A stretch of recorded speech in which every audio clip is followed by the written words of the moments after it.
de vous présenter, n'est-ce pas, Thierry Hensman, directeur de Proteor. Selon ce que les autres précédentes vidéos nous ont déjà appris. Donc, on a bien compris qu'il s'agit en ce moment du membre supérieur. On va vous laisser parler. À vos côtés, donc, Monsieur Alan, qui nous a fait précédemment une brillante démonstration des possibilités de ces prothèses de main. Et qui va vous assister, mettre ces parenthèses là où ça conviendrait. Je vais donc vous demander de nous parler en général de ces prothèses de main. Selon, je n'ai fait aucun plan aujourd'hui, c'est moi qui vous écoute. D'accord. Alors bon, c'est pas facile de faire une entame, mais en fait il faut bien dissocier deux types de prothèses dans le monde supérieur. Il faut bien commencer par quelque chose. On a les prothèses qui vont être passives et les prothèses actives. D'accord ? Voilà. Donc souvent les prothèses passives, peu importe le niveau, c'est pour de l'esthétique. Hein, c'est pour remplir un vêtement, c'est pour voilà, dans la rue, soit un peu moins inaperçu d'avoir une manche vide ou quoi que ce soit. Donc ça reste des prothèses, alors que ce soit des amputations d'avant-bras comme Alan. Donc on a le même type de voiture, sauf qu'en effecteur terminal, donc en outil terminal, on aura une forme de main avec un gant en revêtement silicone ou PVC, peu importe. Autrement dit, ça sert qu'à faire beau, quoi. Mais par contre, c'est rempli par une âme rigide. Voilà. Pour aider.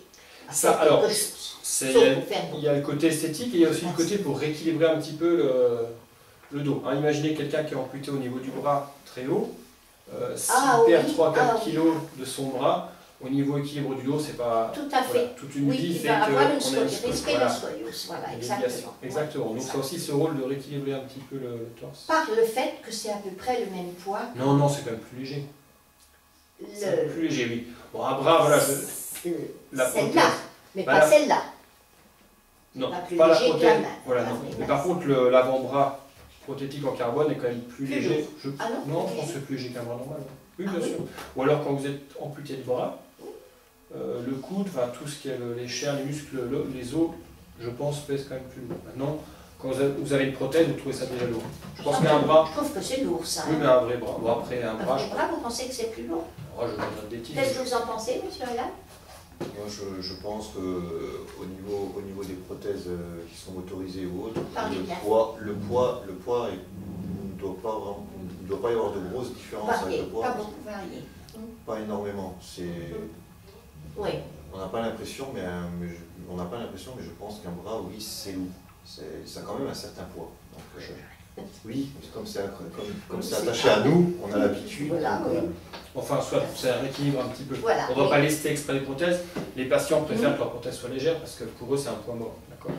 Donc il y a le côté esthétique qui peut être aujourd'hui hyper esthétique. Ça peut être une copie conforme de l'autre côté. Hein, des fois, on fait une empreinte du membre sain, si en reste un. Le modèle est inversé. Ça veut dire qu'on a exactement les deux mêmes mains. C'est pas à la main. Dire, par et on pourrait y croire si on n'y touchait pas. Exactement, parce qu'il n'y a pas la chaleur ou quoi que ce soit. Ouais. Et évidemment, une main, quand elle est en bas de votre corps, elle est rouge. Quand vous la montez, elle devient blanc en fonction du sang. On n'a jamais la même couleur, c'est évident. Par contre, on a des mains esthétiques qui ont des ongles qui sont durs. On pourrait s'y tromper, ça c'est sûr. On pourrait s'y tromper, voilà. Oui. Donc ça, c'est le côté esthétique. Donc on a des prothèses d'avant-bras, comme Alan, où il y a juste une main. Alors la main peut aussi un petit peu tourner, on peut un peu positionner les doigts, mais ça s'arrête là. Et c'est passif. Voilà, exactement, c'est passif. Et voilà. On peut avoir... Au fur et à mesure que l'amputation monte, besoin d'un coude. Donc on peut avoir un coude aussi qui est passif, donc qui est contrôlé par l'autre main, d'accord, pour mettre en position. Artificiel alors, le coude tout à fait, bien sûr, oui. Comme Si la le personne... genou artificiel. Exactement. Donc quand la personne est à table, elle met peut-être son bras prothétique avec le coude fléchi, donc elle va le monter, le poser sur la table, et quand elle marche, elle a envie que ça balance comme un bras normal. Donc, et il pourra aussi balancer comme la jambe qu'on avait vu. Voilà, sauf que là c'est vraiment pour marcher, pour faire naturel, plutôt que d'avoir une... On peut aussi avoir, lorsqu'on a une amputation qui vient très très haut, donc dès qu'on est désarticulé d'épaule, une articulation d'épaule qui va aussi bouger pour que lorsqu'on s'habille aussi, parce que si on s'habille avec une prothèse complètement rigide, on aura du mal à passer les... Oui. Ah oui, oui. Donc voilà la partie, enfin pour les prothèses esthétiques, il n'y a pas grand chose à dire, hein. Elles peuvent être très jolies, très esthétiques en silicone. Celle-là n'est pas passive. Non, celle-là c'est une prothèse mécanique, on en parlera dans les... Oui, exactement. Voilà. Le coude est... Oui, on en parlera. On va en parler voilà. juste après. Oui. Donc pour opposer les prothèses passives esthétiques, on les appelle nous prothèses esthétiques ou de vie sociale, plusieurs termes employés, on a les prothèses dites actives, et là encore divise en deux secteurs, enfin en deux groupes. Les prothèses myoélectriques, qu'on a vu, vous verrez dans les autres tableaux de Alan, et les prothèses mécaniques.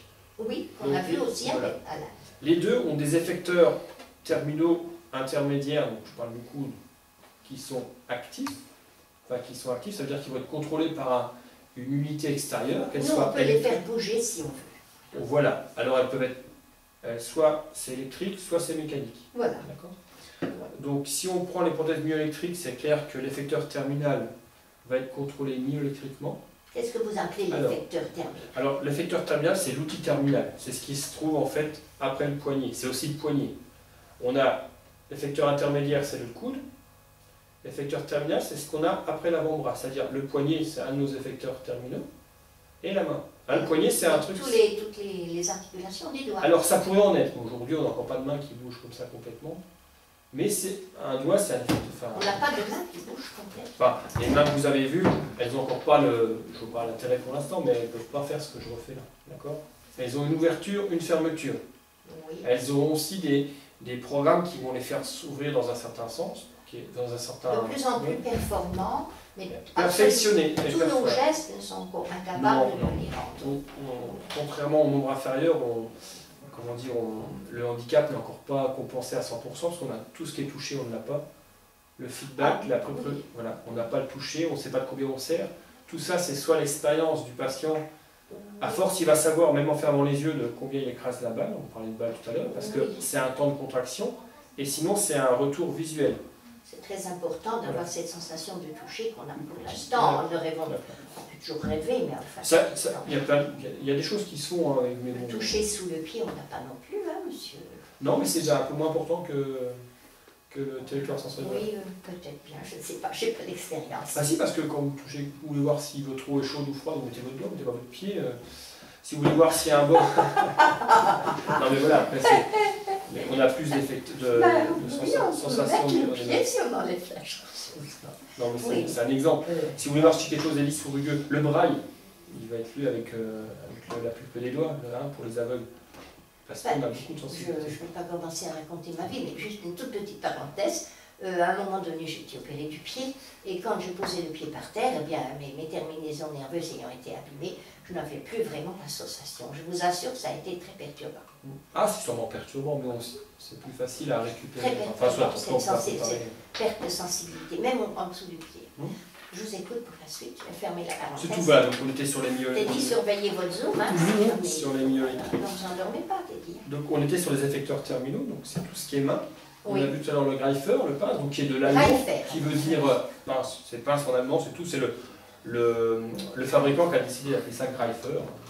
Mais c'est une pince, hein. Donc elle a l'avantage d'être plus... Comment peut-elle être actionnée alors? Par quoi? En fait, voilà. Donc, mécanique ou myoélectrique? Alors, tout ça, c'est des effecteurs électriques, d'accord? Oui. Mais la commande, elle peut être soit électrique, soit myoélectrique, d'accord? Donc, myoélectrique, ça veut dire qu'on va utiliser... Par le muscle. Voilà. Donc, on va utiliser des électrodes de surface, un peu comme ce qu'on fait à l'ECG. En contact avec la peau. Donc, lorsqu'on a une contraction volontaire d'un muscle, oui.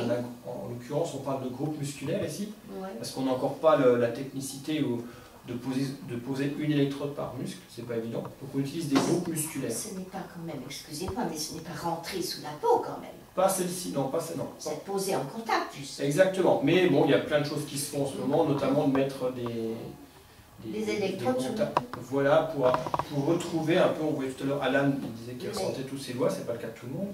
Voilà, lorsqu'on bouge. Donc, en fait, on disait tout à l'heure, ce qui fait bouger votre main, en fait, en tout cas, ouverture, fermeture, les principaux mouvements de la main sont engendrés par des muscles qui sont dans l'avant-bras.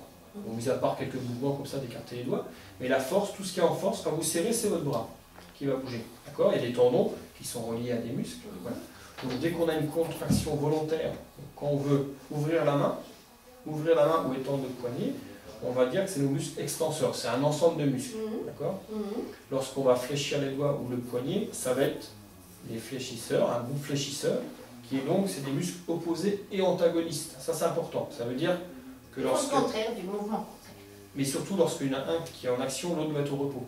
Parce que... Ah bah oui, sinon l'un travaille contre l'autre. voilà, puis l'électronique va plus trop comprendre ce qui se passe. Ce qu'on en... Voilà, donc, voilà, bon, ils sont un peu du coq à l'âne, mais en fait, donc, ces électrodes de surface, donc, on marche toujours avec deux groupes musculaires. Un peu importe qu'on ait un coude, un bras, une main qui a plusieurs doigts qui bougent ou quoi que ce soit, ce qu'on verra tout à l'heure. Aujourd'hui, en tout cas, on marche avec deux groupes musculaires antagonistes, fléchisseurs et extenseurs. Donc ces électrodes de surface sont posées à la surface de la poupe. En fait, elles sont intégrées dans une emboîture, dans la résine, pour lorsque le patient met son bras dans la prothèse, les électrodes se retrouvent à l'endroit qui a été recherché au bon endroit. Voilà, donc tout ça c'est une technique, c'est à nous de faire ça correctement. Ensuite, donc, quand le patient volontairement va dans sa tête ouvrir sa main ou étendre son poignet, donc ça c'est ce qu'il fait quand il est en rééducation, parce qu'il est encore soit le membre fantôme, soit il est encore dans l'idée d'ouvrir ou fermer sa main. Donc il la voit encore, hein, c'est l'avantage du membre fantôme. Là on part bien sûr de patients amputés traumatiques. Et bien donc dès qu'il va faire une contraction volontaire des extenseurs par exemple, donc la commande nerveuse arrive au muscle, le muscle va se contracter, et là on a une petite différence de potentiel, on a un petit courant électrique qui parcourt le muscle, on va dire. Donc c'est de l'ordre de 20, 30, 60 microvolts, 100 microvolts, c'est pas énorme. Et on a des électrodes qui vont donc capter ce signal, le redresser, l'amplifier, et l'envoyer à une partie électronique qui se trouve soit dans la main, soit dans un boîtier interne pour commander les effecteurs terminaux. D'accord ? C'est ce qu'on appelle le myoélectrique. Myoélectrique, c'est parce que tous ces outils qui sont électriques sont commandés par le muscle. Myoélectrique. Parce qu'on peut, il y a des cas, on peut revenir une petite parenthèse dessus, on pourrait avoir des interrupteurs qui sont sur des câbles, les câbles qui sont, donc on a un sanglage dans le dos. On serrerait dessus et on appuierait dessus. Non, bon, on peut avoir un bouton pour appuyer dessus. Bon, après, quel est l'intérêt d'avoir un bouton pour toucher quelque chose? Bon, soit ça peut exister, tout est possible. Maintenant, imaginez une sangle dans votre dos qui est attachée comme un soutien-gorge, peu importe. Si vous enroulez les épaules comme ça, vous augmentez la distance dans le dos, donc vous tirez deux câbles comme sur une prothèse mécanique. Donc là, je ne sais pas si vous verrez bien, en fait là, par exemple, on a un amputé de bras gauche, on n'a plus son coude, d'accord? Là, c'est une partie du câble qui vient se placer sous le bras. Oui. L'autre bras. Oui. Quand vous faites comme ça avec vos épaules, quand vous rapprochez vos épaules... Vous rallongez le câble. Exact, donc vous tirez sur un câble. Voilà. Donc là, en l'occurrence, mettez votre main là. Là, si je tire dessus, le câble, vous voyez, il s'en va. Oui. Donc en l'occurrence, sur une prothèse mécanique, ça va actionner la main. C'est très solide en plus. Oui, c'est en plastique. C'est une pilon qui est assez solide. Oui. Donc tout ça pour revenir à notre commande électrique, on pourrait avoir un interrupteur électrique qui est sur le câble, et ça ferait ouvrir ou fermer la main. Fermer la main, mais c'est rare ça. Vous montrez les deux cas, le myoélectrique et le non-myo, c'est-à-dire électrique tout seul. C'est très rare. Non, c'était une parenthèse, c'est très rare. Sinon, il y a la mécanique. Mais ça, c'est pas myoélectrique. Non, ça c'est mécanique. Ah oui, ça c'est le mécanique. Excusez-moi, j'ai fait une parenthèse qui est... C'est très rare, mais ça existe. On peut avoir... Tout ça pour vous dire que ces mains électriques sont contrôlées par un système myoélectrique, ce qu'on va voir en général dans 99% des cas. Et certains cas, les gens, suite à un accident où il y a le muscle est vraiment parti, ou alors il y a une paralysie, ils n'ont plus les muscles pour contracter. Dans ce cas-là, on leur met des sangles avec un contacteur électrique, mais c'est très rare. Oui, oui, d'accord. Autrement, c'est soit le simple câble mécanique, ou alors soit un contrôle via nos électrodes de surface qu'on a. D'accord. Donc, on revient à notre patient qui fait une contraction volontaire de ses extenseurs de poignets et de doigts. D'accord. Oui. L'électrode va donc, qui est à la surface de la poupe, va capter ce signal, qui peut être proportionnel. Et après, il y a une gestion électronique, donc soit d'une boîte électronique qui se trouve dans les mains, va dire, bah, du coup, je vais ouvrir, montrer, voir, après il faut... par exemple, ce point, non, on va, je sais plus, non, on va le faire, je vais faire, si je trouve une batterie. Alain, aurait pu le montrer là, avec sa main, il peut simplement montrer avec sa main. Donc, tout ça pour vous dire, donc là on va avoir une contraction des extenseurs. Voilà, justement, les extenseurs se sont mis en marche. Une boîte électronique a vu ce courant monter, parce que l'électrode a donc redressé, amplifié le signal. Elle a vu un signal monter. Il est monté d'une certaine façon, d'une certaine intensité. Bon, moi je sais avec mes bouts de doigts, c'est pas terrible. Et il est passé donc sur la rotation externe. D'accord. Maintenant, il aurait pu avec la même électrode ouvrir la main. Voilà. C'est pour vous expliquer. Oui, fermez-la. Si vous voulez. Et donc, ça va être les fléchisseurs. Donc, c'est les muscles opposés antagonistes. Donc, si il fait une contraction, alors soit la main tourne en interne, soit si je modère ma contraction, et ça, bon, avec les bouts de doigts, j'y arrive pas trop, voilà, elle ferme la main. D'accord. Bon, là, je caresse l'électrode, c'est des fausses interférences pour elle, mais je triche un petit peu. Donc, vous voyez que la même électrode va soit tourner la main, soit ouvrir la main. Ça, c'est important de savoir. Et en fait, le passage, enfin, le choix entre l'ouverture ou la rotation se fait électroniquement. Il y a plein de modes possibles. Notamment avec celle-là, on s'est rendu compte, en fait, un des modes possibles, donc c'est les interrupteurs virtuels, on va dire, pour choisir si les extenseurs vont ouvrir la main ou la faire tourner en externe, en pronation, en supination, d'accord. Et en fait, on va se servir de l'intensité du signal ou de la force du signal. Donc, en l'occurrence, pour ce type-là, ça a été programmé, ce genre-là, ça a été programmé ainsi. Si le patient fait une contraction rapide, c'est-à-dire que l'intensité est forte et rapide dans le temps, la boîte électronique va dire « je passe sur la rotation ». Quand vous faites votre poignet, si vous ouvrez vite et fort la main, hop, ça fera comme ça. Le signal, en fait, sur une échelle XY, va vite monter. Oui. Donc, on mesure cette pente, cette progression rapide, et aussi passer au-dessus d'un certain seuil. D'accord. Dans ce cas-là, c'est la rotation. Maintenant, s'il avait démarré sa contraction musculaire plus doucement, alors là, ce serait l'extension. c'est l'ouverture de la main. C'est l'ouverture de la main. Idem pour la fermeture. S'il fait un signal qui démarre progressivement, je schématise un petit peu, la main se ferme. S'il fait un signal sec, en fait, sec et rapide, ça c'est l'éducation du patient. C'est de la rééducation, c'est ce qui est important avec les ergots. Qui prend combien de temps alors Ça dépend des patients. Vous aviez gardé votre première main un mois, Alain, un mois, vous l'avez gardé. Celle-là, vous l'avez testée et gardée un mois. Pendant un mois, oui. Pendant 5 mois. Et là, ça vous a bien... Il y a une rééducation, on va au centre, ils nous apprennent... avec cette main, vous allez au centre. En fait, en première pas tout seul avec la main. En première intention, donc le patient arrive, il n'y a pas de prothèse, il va dans un centre de rééducation. En l'occurrence, ici, c'était l'IRR à Nancy, enfin à Gondreville avant. Le patient, voilà, il y a des orthoprothésistes intégrés à un secteur d'appareillage. Et ils vont faire ces premières prothèses provisoires, comme le membre inférieur, parce que le moignon au début est gonflé. Alors souvent on commence par une mécanique, parce que le moignon sur le milieu électrique, s'il dégonfle tout de suite, les électrodes ne sont plus en contact, et ça fait ce que je suis en train de faire en trichant, contact, pas contact, il y a un mouvement. Vous n'importe quoi. Et puis voilà, donc on commence par une mécanique, parce que ça forme un petit peu, ça forme un petit peu le... Dès que le volume est stable au niveau de l'avant-bras, et qu'on choisit de faire une myoélectrique, dans ce cas-là, les tests sont faits sur les muscles.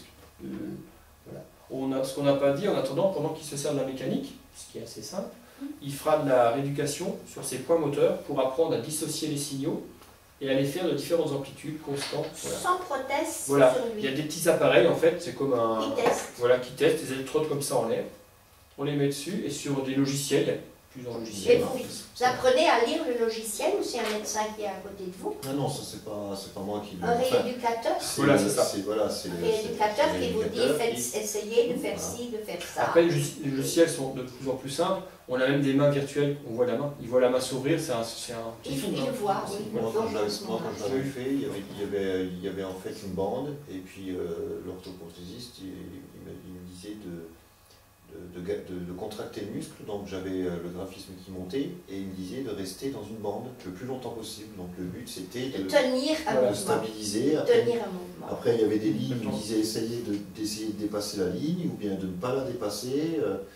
C'est des exercices en fait comme ça pour contrôler correctement après la prothèse. Parce que voilà. Pour être en situation de maîtrise. Exactement. Moi je vous écoute pour la suite. Donc voilà, donc on a vu un petit peu les effecteurs terminaux. Donc pour passer entre une ouverture et une rotation, on est d'accord, c'est les mêmes électrodes. Ouverture ou rotation. Voilà. Après, on a d'autres interrupteurs comme ça virtuels. C'est par exemple pour passer de la main à la rotation. On peut aussi dire que l'interrupteur c'est une co-contraction. Ça veut dire qu'on va globuliser les deux muscles en même temps. Donc en fait comme sur un oscilloscope, on verra deux signaux qui montent en même temps, qui vont dépasser un seuil. C'est une question de code. C'est un choix. C'est un code intégré, voilà. Et puis voilà. Donc dès que le boîtier électronique voit qu'il y a une co-contraction, il dit oh, bah, je bascule soit la rotation ou l'ouverture-fermeture. Donc voilà. Alors c'est un mouvement qui sert à rien, hein, on est d'accord. quand il fait une cocontraction, ça va ne servir à rien, ça va juste faire le choix de passer entre la rotation ou l'ouverture-fermeture. Oui. Voilà, donc ça fait déjà au moins 2 méthodes pour changer. Il en existe d'autres, chaque fournisseur a un peu la sienne, mais on part toujours sur 2 électrodes, donc après les combinaisons sont un petit peu limitées. Hein, il y a 2 électrodes, attendez si j'ai bien retenu, une qui est l'ouverture, non, et l'autre la... une va gérer l'ouverture. Non, c'est toujours des mouvements opposés. Elles sont toujours associées au même mouvement. Extension, flex. Voilà. Extension, donc, flexion. Là, lorsqu'on sera dans un certain mode, il y en a préhension, voilà, une fermera la main, l'autre l'ouvrira. Si on est dans un mode via l'interrupteur ou pas, en rotation, l'une tournera d'un côté, l'une de l'autre. Pareil, si on a un coude électrique, l'une étendra le coude, l'autre fléchira le coude. Oui. Tout ça, voilà. Alors là, on a surtout parlé de la main. On a parlé de la main. C'est le principal. Oh, oui. Non, mais je veux dire, c'est le principal, c'est là où on a beaucoup d'évolution. Oui. Après, plus l'amputation va se raccourcir, plus on va monter dans l'amputation, là, les prothèses sont d'autant plus difficiles à commander et la rééducation est plus importante. Oui. On aura toujours, si on reste en myoélectrique bien sûr, on aura toujours des mêmes types de mains, on pourra détailler tout à l'heure, je ne sais pas. Mais par contre, on va vouloir commander un coude. On aura des coudes électriques, ça veut dire que là, il faudra retrouver d'autres types d'interrupteurs virtuels, d'accord? Et là, ou alors avec une sangle, peu importe. Et là, on aura un coude motorisé qui va fléchir ou étendre. Voilà. Celui-là, c'est un coude mécanique avec une assistante, c'est pas le même. Mais il pourrait exister en motorisé, il aurait le même. Mécanique uniquement, oui. Voilà, c'est mécanique. Voilà. Toutes les prothèses ont au moins un coude mécanique, sinon électrique. Quand il s'agit d'une prothèse haute. Voilà. Alors, beaucoup de prothèses myoélectriques ont ce coude mécanique comme celui-ci, d'accord? Parce que c'est un poids différent, il faut gérer la commande, et il y a aussi un remboursement aujourd'hui qui n'est pas forcément adéquat. Maintenant, c'est des coudes qui sont relativement sophistiqués, ça veut dire que lorsqu'il va marcher, le coude peut être libre. Après, on a une petite tirette qui va pouvoir bloquer le coude, d'accord? Donc, parce qu'il faut parfois le bloquer. Oui, par exemple, si vous voulez porter quelque chose, si vous êtes à table en train de travailler, vous voulez qu'il soit bloqué, voilà. Ou si vous voulez tenir quelque chose à votre bouche, ou alors tenir quelque chose à hauteur, il faut le bloquer. Donc il y a une tirette, alors là je l'ai actionnée avec ma main, mais en l'occurrence ces tirettes sont faites pour être actionnées par des câbles. Ça veut dire que le patient fera un mouvement comme ça, où là il y a plusieurs mouvements possibles, soit les épaules, soit comme ça. Donc il va pouvoir bloquer ce coude. Et le débloquer, bien sûr. Sachant que le coude là, en l'occurrence, vous pouvez faire ça. Comment? Vous pouvez faire ça. Alors la rotation que vous me montrez, on va l'utiliser avec la rotation de poignet. Pas avec le coude. Voilà. Le coude, par contre, il a une rotation humérale.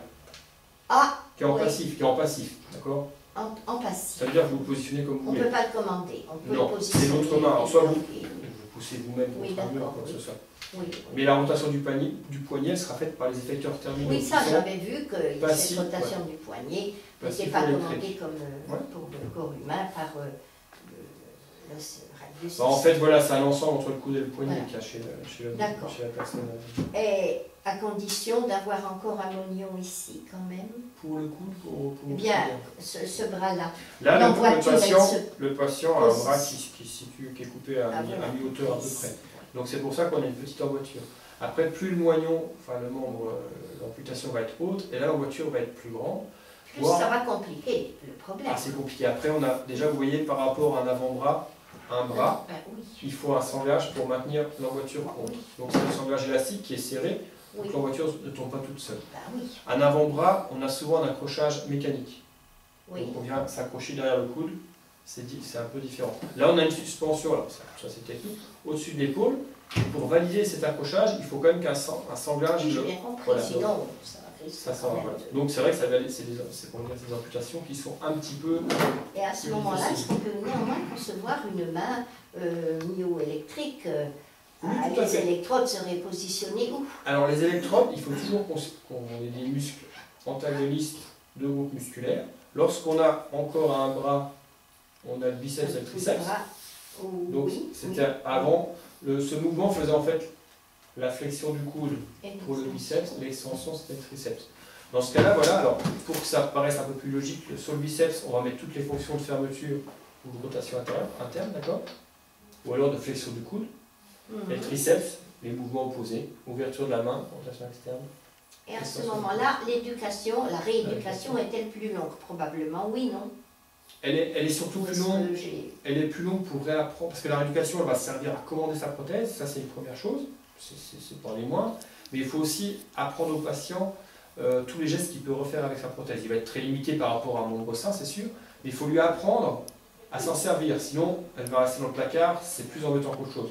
Surtout une prothèse de bras, naissant, c'est embêtant, ça passe sur le bras, c'est assez serré, mais il faut lui montrer quel geste il peut refaire pour économiser le bras, ça c'est utile. Et des fois faire des travaux qu'ils ne pourraient pas faire avec seule main.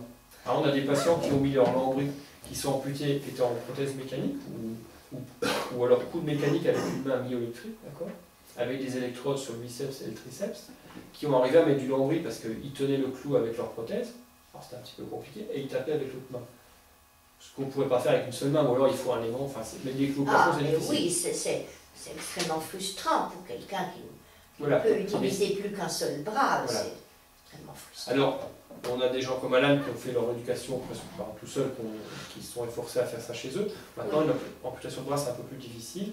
Et le rôle de la rééducation dans ces centres qui rééduquent le membre sup, c'est important au niveau des ergothérapeutes de leur montrer, de leur réapprendre certains gestes et voilà, et de les refaire pour que ça soit intégré et que dans la vie de tous les jours, ils puissent faire un lacet, par exemple, avec deux mains. Ah oui, se fermer un savoir s'habiller, savoir, voilà, c'est pas évident. Alan, est-ce que vous avez encore des difficultés pour fermer un lacet? Non, plus aucune. Est-ce que je pourrais me permettre de vous demander? Je vais vous donner ma chaussure. Non, je peux faire avec les miennes. Je vais vous donner ma chaussure. Je peux le faire avec les miennes. Non mais il a pris les siennes, hein, je suis pas pieds nus. Voilà. Ah, sur vous alors, bah, sur vous. Oui. Ah, vous avez des lacets, bah, d'accord. Oui. Bon, après... écoutez, vous allez prendre ma chaise. Voilà. Bon, j'ai plutôt l'habitude avec l'autre, donc je vais devoir prendre la... Oui, bah j'ai la place. C'est une première, non, voilà. Est-ce que vous avez besoin d'un petit tabouret? Non, même pas. Non, c'est bon, ça va aller. Tout va bien se passer. Non. Ah oui, fermer un lacet. Non, voilà. Après, on peut la c'est prendre. C'est déjà pas évident de le fermer avec deux mains normales. Donc déjà, on tend. J'ai dit, je vais prendre votre veste pour pas salir la chaise, je vais mettre mon pied dessus pour fermer mon lacet.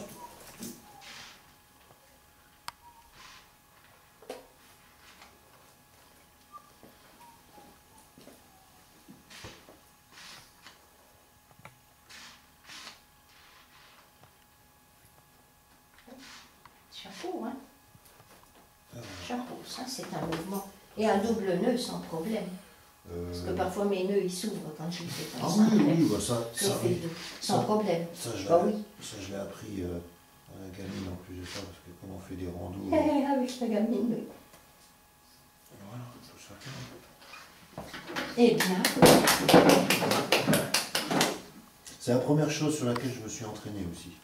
Et là-bas, ils vous apprenaient aussi au centre de rééducation, vous lacet, c'était l'une des premières choses. Le lacet, c'est une des choses, oui, qui vous apprennent, en premier, c'est une des choses. Oui. Bon, d'abord, les premières choses qu'on apprend, c'est les basiques. Prendre un objet, le mettre dans une boîte. Mais le lacet fait partie de... Du basique, pas tellement basique quand même, hein, le lacet. C'est vrai que le lacet, c'est ce qui a sans doute, un des plus difficiles à faire. Oui, je crois vraiment. Oui, il paraît que ça existe à une main. D'ailleurs, à Nancy, il y a quelqu'un qui... On peut faire ça une main? Oui, fermer un lacet à une main? Oui. Après, il y a une flotte, pareil, je ne connais pas trop.